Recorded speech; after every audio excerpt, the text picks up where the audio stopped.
जय हिंद, वंदे मातरम दोस्तों।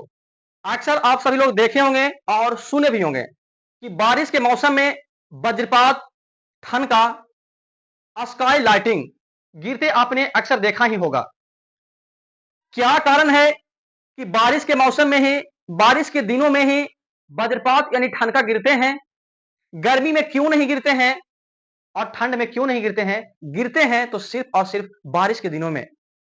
बारिश के दिन चल रहा है, आने वाला है और क्या कारण है बारिश के दिनों में ही ठनका गिरता है? दोस्तों, मैं आपका भाई आदर्श कुमार आप सभी लोगों को आपके अपने चैनल पे मैं स्वागत करता हूं। आइए दोस्तों देखते हैं जो यहाँ पे ठनका है, वज्रपात, आकाशीय बिजली। इसे गांव देहात की बोलचाल की भाषा में इसे हम ठनका भी बोल देते हैं। इसे हिंदी में आकाशीय बिजली, स्काई लाइटिंग के नाम से भी जाना जाता है।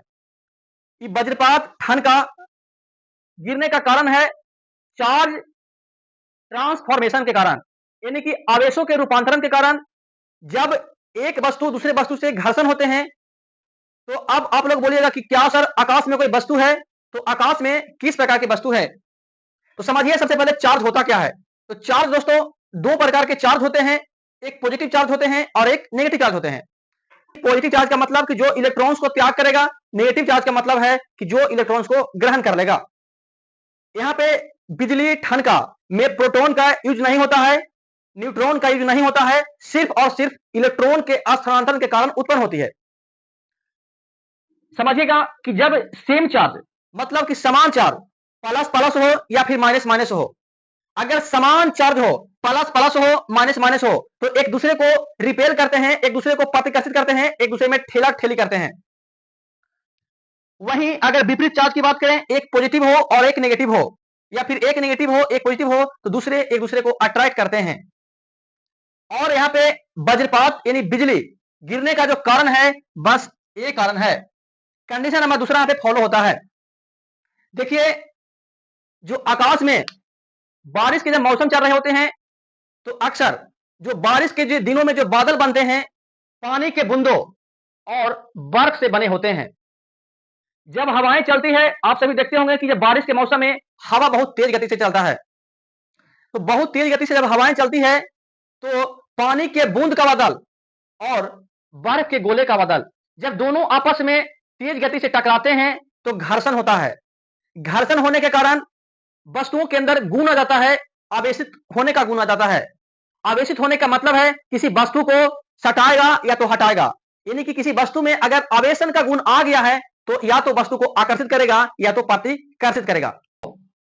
बर्फ के टुकड़े और पानी के बूंद के टुकड़े जब आपस में बहुत तेज गति से रगड़ खाते हैं तो आवेश उत्पन्न होता है, और उस आवेश इतना उत्पन्न हो जाता है, इतना आवेश उत्पन्न होता है कि आवेश उत्पन्न होने के कारण बहुत ही भारी मात्रा में, बहुत ही मजबूती के साथ इलेक्ट्रिक फील्ड यानी विद्युत क्षेत्र उत्पन्न होती है।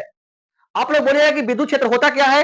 तो विद्युत क्षेत्र जो होता है, अगर यूनिट चार्ज मतलब थोड़ा सा भी चार्ज है तो उस चार्ज के कारण कितना बल लगेगा, कितना फोर्स होगा, कितना प्रभाव उत्पन्न करेगा, कितना इफेक्ट प्रभावित करेगा, यही होता है इलेक्ट्रिक फील्ड होता है। अब होता क्या है कि जब बारिश के दिनों में जब पॉजिटिव चार्ज और negative charge, positive charge negative charge, जब बर्फ का टुकड़ा और बारिश के बूंदों का गोला का बादल जब एक दूसरे से जब बहुत तेज गति से टक्कर करते हैं तो टक्कर करने के कारण कुछ बादल पे पॉजिटिव चार्ज यानी धन आवेश और कुछ बादल पर नेगेटिव चार्ज यानी ऋण आवेश उत्पन्न हो जाते हैं, जिसके कारण आप लोग देखते होंगे कि गांव में जो लड़की लोग को बोल दिया जाता है, बहन जाके तार जोड़ दो, पोल पे फंसा दो जाके, तू क्या करती है पता है? एक के में दूसरे को जोड़ देती है। गरमका को गरमका में जोड़ देगी या तो ठंडा को ठंडा में जोड़ देगी, तो उस प्रकार से शॉर्ट भी लगता है। लेकिन आप लोगों के दैनिक जीवन में आप लोग जरूर देखे होंगे कि जब पॉजिटिव चार्ज को और नेगेटिव चार्ज को, मतलब एक गरम का तावा को और एक ठंड का तावा को जब दोनों को लेके ऐसे करते हैं तो स्पार्क यानी बिजली उत्पन्न होती है।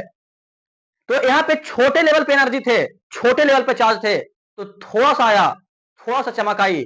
लेकिन समझिए कि ब्रह्मांड में, यूनिवर्स में कितने बादल हैं, तो जब बादल के कण बहुत तेज गति से टकराते हैं तो बहुत ही तेज गति के साथ, तेज एनर्जी के साथ, तेज चार्ज की प्रॉपर्टी प्राप्त करते हुए वहां पे बहुत ज्यादा मात्रा में चार्ज उत्पन्न होता है। तो वहीं जब बादल का पॉजिटिव टुकड़ा और नेगेटिव टुकड़ा जब आपस में टकराते हैं, आपस में संपर्क में आते हैं, आपस में मिलते हैं, तो न्यूट्रल हो जाते हैं। जैसे पॉजिटिव और नेगेटिव सटेगा तो क्या करेगा, चारचूर करेगा।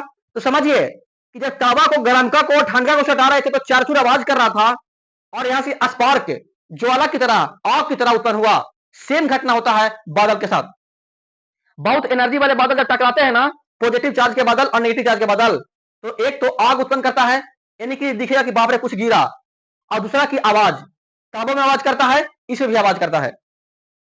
पृथ्वी पर ही क्यों गिरता है, तो जब बहुत ज्यादा मात्रा में इलेक्ट्रिक फील्ड उत्पन्न हो जाता है, तो वायुमंडल की जो वायु है, हवा है, उस बल को रोक नहीं पाता है, क्योंकि सर जो इलेक्ट्रिक फील्ड जो होता है, फोर्स यानी बल के समानुपाती होता है। अगर बहुत ज्यादा इलेक्ट्रिक फील्ड उत्पन्न होगा, क्योंकि ज्यादा चार्ज उत्पन्न हुआ, ज्यादा चार्ज उत्पन्न होने के कारण ज्यादा इलेक्ट्रिक फील्ड बनेगा, और जब ज्यादा इलेक्ट्रिक फील्ड बनेगा तो ज्यादा बल लगेगा, और ज्यादा बल लगेगा तो उस कंडीशन में जो वायुमंडल की जो हवा है, उस बल को सहन नहीं कर पाती है और पृथ्वी पर गिर जाती है। लोगों ने सुना होगा कि अक्सर ऊंचे स्थान पे जो ठनका है, वज्रपात है, बहुत जल्द ही कांटेक्ट में आते हैं। क्यों? क्योंकि जो वायुमंडल का जो लेयर है ऊपर की ओर होगा, जैसे ताड़ है, तो ताड़ बहुत ऊंचा होगा, तो वायुमंडल की जो हवाएं होगी ऊंची परत पर होगी, तो वहां तक आता है, और जब जैसे ही पृथ्वी के कांटेक्ट में आता है, तुरंत क्या करता है, न्यूट्रल हो जाता है, डिस्चार्ज हो जाता है। तो इससे बचने के क्या उपाय हैं दोस्तों? इससे बचने को खुले स्थान पे कभी नहीं रहनी है, और पानी के संपर्क में बिल्कुल नहीं जानी है, क्योंकि आप सभी लोग जानते होंगे कि जो पानी होता है विद्युत का सुचालक होता है। चार्ज क्या है, विद्युत। जैसे ही विद्युत आएगा तो पानी क्या करेगा, अट्रैक्ट करेगा, खींच लेगा। और आप लोग जानते होंगे कि पानी के अंदर आयन्स पाए जाते हैं, positive ions, ion, negative ion, धन आयन और ऋण आयन पाए जाते हैं। जिस प्रकार से आप लोग पढ़े होंगे कि नमक का पानी के घोल बनाकर तैयार किया जाता है, हाँ वैसे ही, क्योंकि पानी में आयन पाए जाते हैं। और दोस्तों आप लोग को पेड़ के पास अवॉइड करना है, पेड़ के पास बारिश के मौसम में कभी नहीं रहनी है।